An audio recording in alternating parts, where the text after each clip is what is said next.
So, welcome to another edition of Rambling Out in the Dark about writing.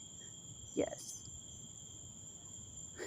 I don't think I need to make an official name because I don't do these things often enough. So, writing has been getting easier again. When I was ghostwriting a lot, I really wouldn't think anything of getting 20,000 words a week done. I would just budget for it. Those words would mostly be client words, and most of my own writing would not be included in that. And I would creep along on my writing steadily, relatively steadily, but still not very quickly. And for the last year, I have been fighting tooth and nail to get writing done, not because I don't have the time, I do, but because I have been fighting it. And a lot of that was recovering after getting divorced and getting everything unfucked on that level. Just this simple, basic therapy level of barfing up everything I didn't want to think about into the light, so I had to think about it, and trying to turn that into fiction. That sucked. I think it was really necessary, but I don't want to have to ever do that again. I probably will. But I've been processing what's happened to me. I started processing what's happening to me not by writing fiction. I would write fiction and it wouldn't do any good. I would write fiction about being angry, about feeling lost, about trying to put words to feelings of being in a scary situation that you couldn't let yourself know how scary it was, or it would get worse. That kind of stuff. Writing by itself didn't solve any problems.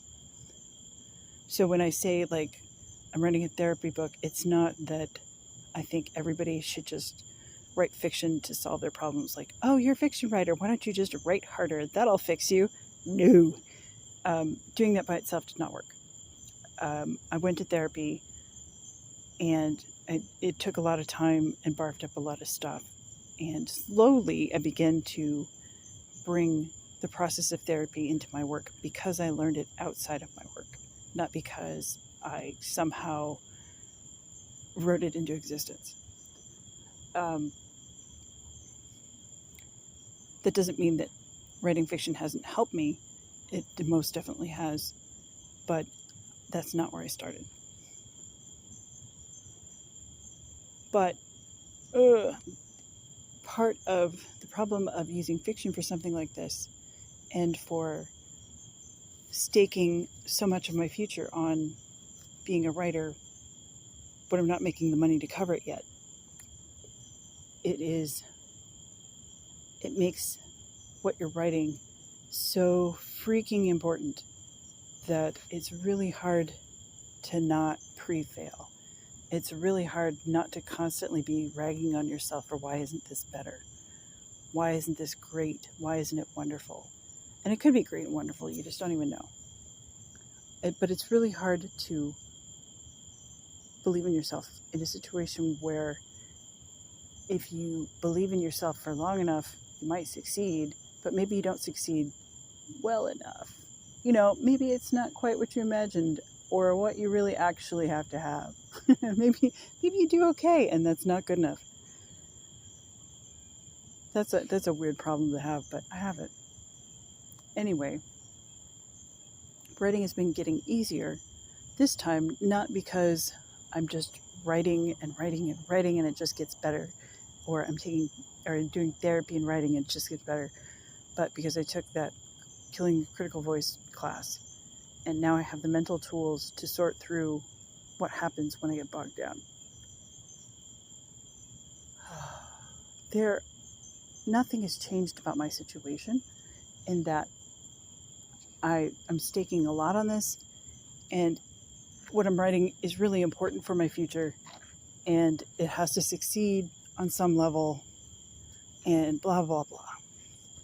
There's so many things I want to say, and I want to put in this work and have this work help change people's minds, or at least solidify them. I want to entertain people, and I want to change their lives for the better, blah, blah, blah, blah, blah. It's so important, right? But you can't think about that while you're writing, because a story doesn't work because you're yelling at someone.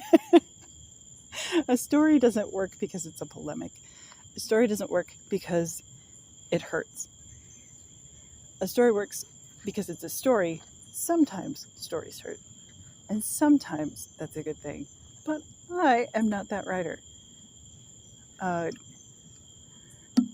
This kinds of stories that I'm actually good at communicating, there's painful parts of them, but that's not the point.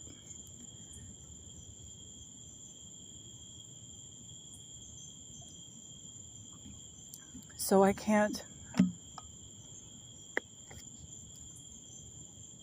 live like these stories are the end-all be-all, because it makes the stories bogged down. It makes me write 500 words a day instead of 3,000 words a day. It makes me write very stilted sentences instead of very free ones. It makes me try to control the characters instead of listening to them. Things like that. I don't treat my writing well. I'm not friendly to it. I'm not kind to it. I am bossy of it. I am threatening to it. I am an angry, stamping parent who says, if you can't get this right, this whole family will fail, you know? Like, dude, I'm yelling at the little kid in my psyche going, you better save us all. And that's not how that works. So as I figure that out, I go, where did the meanness come from? Okay, I know that. I know exactly where the voice that says, if you don't get this right, our whole family will fail, because my mother finally came out and literally said that to me before I went no contact with her.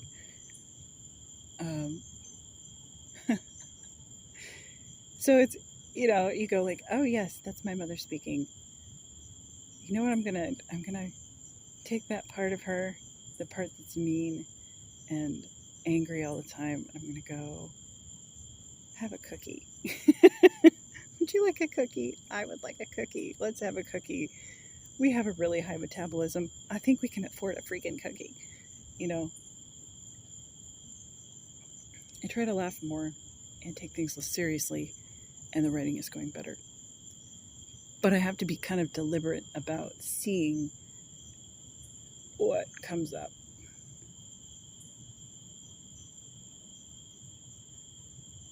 And it's good, because now I'm starting to get back stuff that I forgot that I even knew how to do back when I was ghostwriting all the time. When I was ghostwriting all the time, I had to ghostwrite in different people's voices.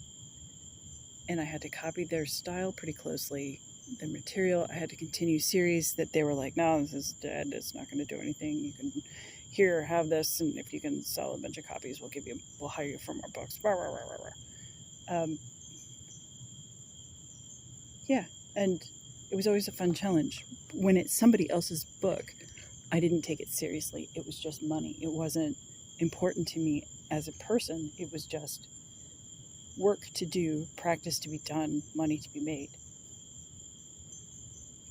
But when it's your own work, it's hard to escape the fact that it's meaningful to you. Otherwise, you wouldn't be writing it. Well, okay. Let me back up on that. There are plenty of times that I have written things out of a sense that it's what I should be writing, and it's not actually meaningful to me as a person. It's just what I think should be meaningful to me. Trying to learn how to hone in on something that's actually meaningful to me that's been an effort too. You don't think about that. What do you want to write? If you can write anything in pretty much any style, at any time period, at any level of reality, and you can write experimental to completely mundane, trashy novels, what do you choose if you are able to write pretty much anything? Because I can write pretty much anything. maybe not the best, but I can write it. So what do you choose? What do I choose? What's meaningful? Other people seem to not struggle with this. They have favorite books, favorite movies, favorite colors, favorite everything, and they just know these things. And I instead have to assemble this stuff slowly and painfully over the course of years, if not decades. What's my favorite color? Teal and black. Do you know how long it took me to get that far? A very long time. I've had to sort through everybody else's opinion on the subject to get to my own. And I was raised to believe that I didn't have opinions. I just had the collective opinion, and that was what I guarded with my life.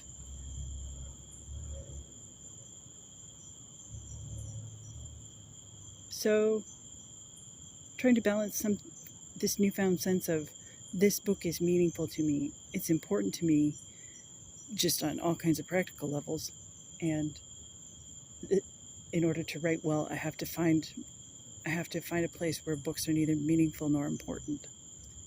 It's weird, but I can do it. I slipped into that mode today, and it was just a delight. I probably confused everybody I talked to today, but I tried to oh yeah, I'm in that mode, and I may not communicate well. Sorry, fast brain is fast. I said that to one guy, and after he was like, "What the shit?" what does that mean?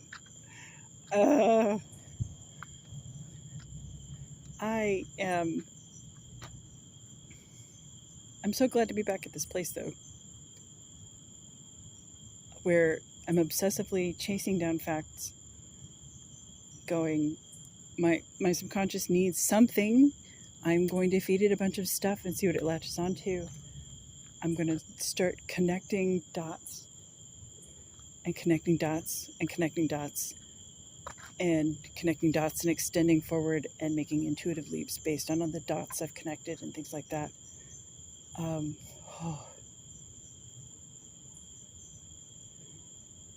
For so long on this series, it's felt like I haven't been in control of anything in a bad way.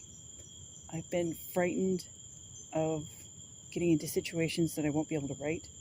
I've been frightened of all the scenes that I know are going to have to happen. I've been frightened of having to do research on the fly. I've been frightened of trying to take my mostly science fiction, fantasy, and horror sensibilities and transform them into something that sort of looks like no magic, no science, no horror elements in it. It's not really a thriller. It's kind of a mishmash. I mean, I know what genre it is if it were a Korean webcomic, but it's not, so I don't know how to fit it in anything now.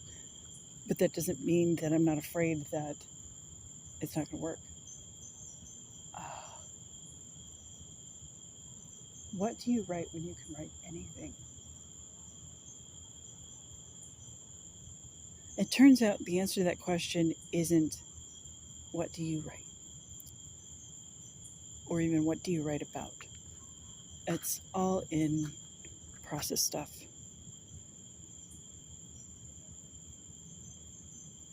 I go for the stuff that hits me on a body level.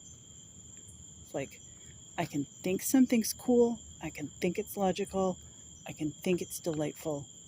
But if I'm not, if my feet don't turn that direction, if I'm not like, oh my God, that's terrible, that's wonderful, I now have to research that.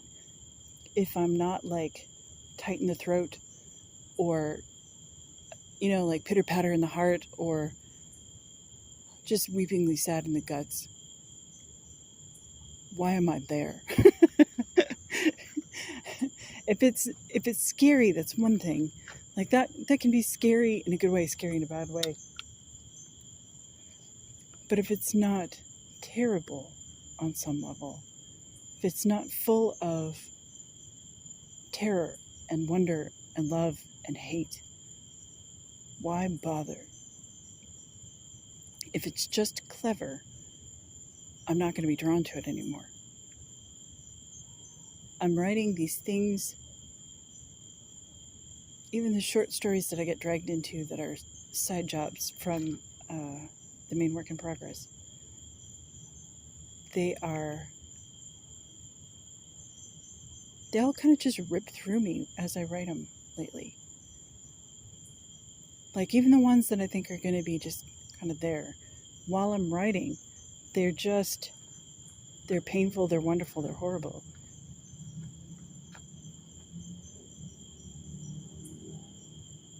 And it's not about the things I think the stories are about. It's about me pursuing the feeling of writing being special to me. The act of writing feeling special to me. Being surprised and delighted by what comes out. Being horrified, being scared, being intimidated by what comes out. If I'm just sitting there going, how do I get this scene transition done? Then I'm probably writing the wrong thing. Or I need to just toss it out and start over again. There's one particular story that I wrote it last December. I wrote 3 of them last December and submitted them to Chris Rush for something. And one of them, she was like, just toss it out and start over. Great story idea. Just toss it out and start over again. I said, no, I refuse. Because the experience I had writing the story was such that I would have, I don't know, I feel like I would have betrayed my creative self if I'd have rewritten it. And it's weird to say that because you kind of are in a place where you go, yeah, that story was perfect, fuck you. to Christine Catherine Rush. And it may never sell. I may never show it to anyone. I don't know. But I needed that story to move from, 0 to 1 on something. And that made it precious.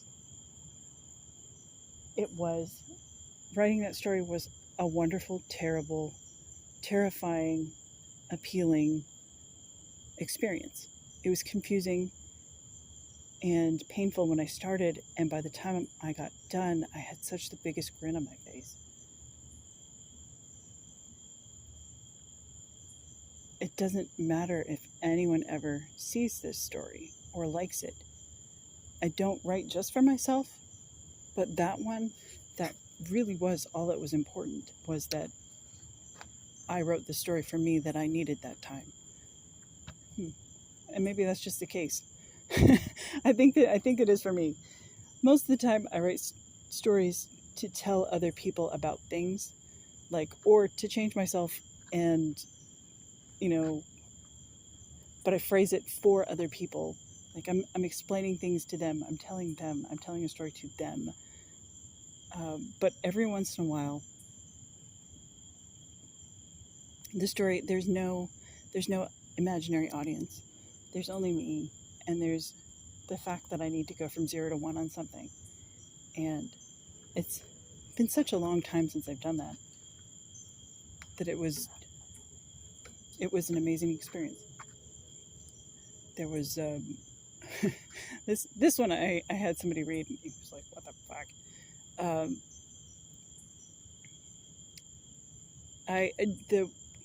When I was in the middle of trying to figure out what it was like to be racist, because I was raised racist.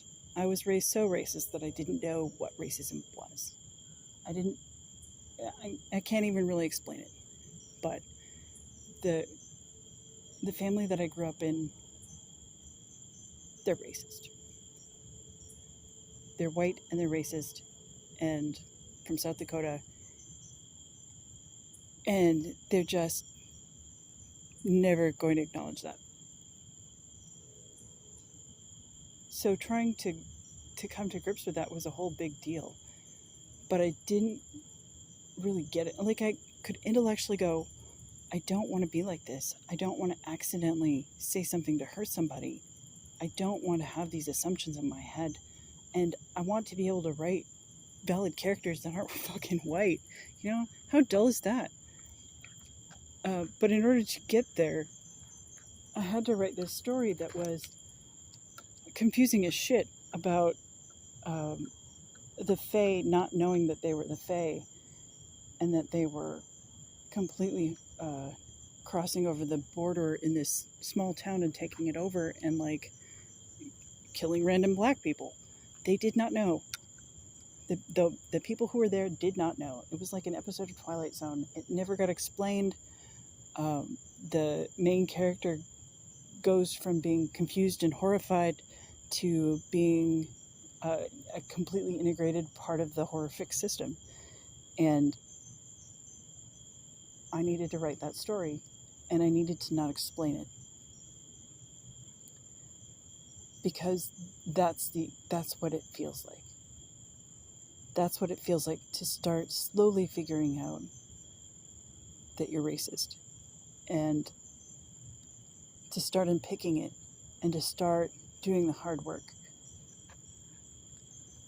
When you are racist, when you are biased in that way, you think all it would take is for someone to tell you that what's wrong. Oh, don't use that word, it's wrong. But there's a whole perspective, a whole way of seeing the world that you're missing, and having somebody tell you what's quote-unquote wrong is never going to get it. You have to kind of kill that part of you that goes, but this is the way it is, and start looking underneath things. Like, you go from not woke to woke, and you can't get woke by having somebody go, hey, that's racist. You get woke by going, God, that was me. Right? So this story, it's completely confusing. I submitted it to an anthology. The editor was like, hun, what the shit? I tried to explain it to him, and he was like, well, you need to rewrite the whole story. And I said, no. And he's never put me back on his submission list again. So I'm just kind of like, well, all right. But that's the process that I'm chasing. That's what I write about when things are going well. I write about the things that take me from one place to another place. And most of the time, I try to take all the readers with me. But some of the time, now that I know how to do this and have remembered how to do this, I just take myself. And you can go with me or you cannot go with me on those stories. But really, they were for me. They were for me to go, I have to change my perspective. I cannot leave it the way it is. I must come to some kind of frank acknowledgement of what's going on here inside me. These are the illusions that I have, and this is what happens when I stretch those to the point where they break. And sometimes it feels really, really fucking painful to do that. I don't know. Maybe those are the real therapy stories. Anyway, I'm now at a point where it feels like I am doing that again and bringing in all of the pieces and parts of those kinds of stories back towards, well, my bigger work. I'm bringing the confusing parts of the story somewhere that they're slightly easier for other readers to access. I'm not really sure how that works. I wasn't expecting to say that. I wasn't expecting that to feel right. My subconscious is like, I'm going to throw this out and see what you think about it. And I'm like, well, you're the subconscious. I just work here.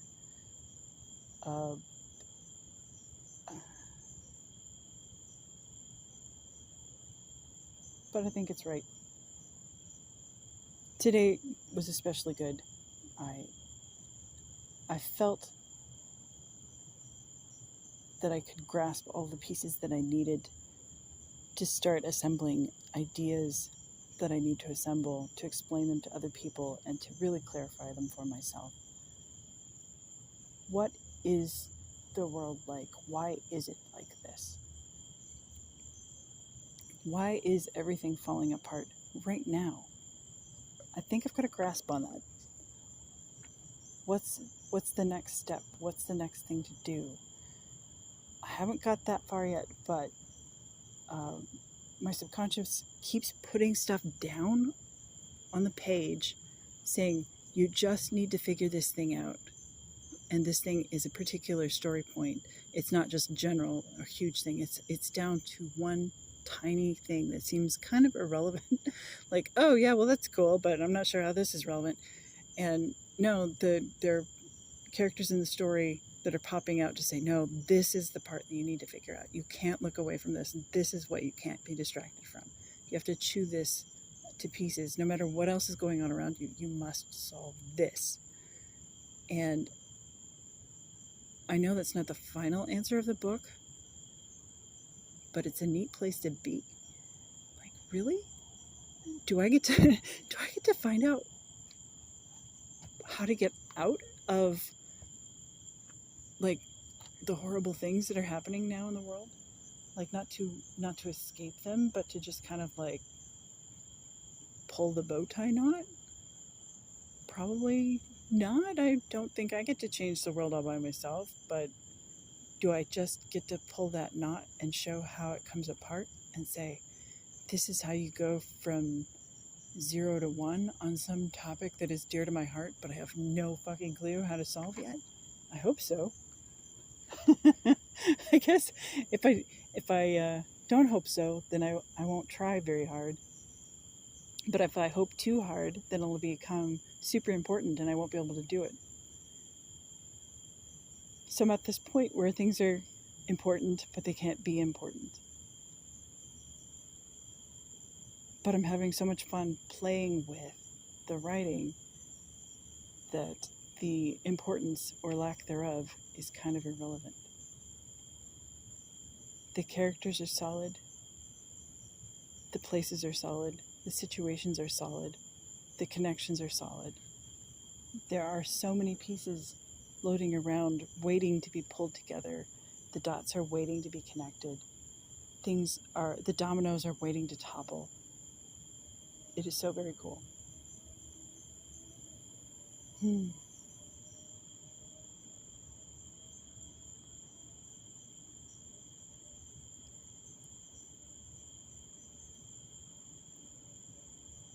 Well, I'm not really sure what else.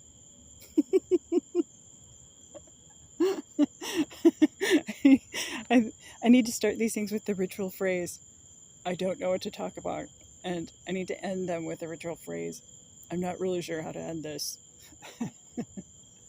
All right, I'm not really sure how to end this, but I'm going to end it now. I've been talking out in the dark for half an hour.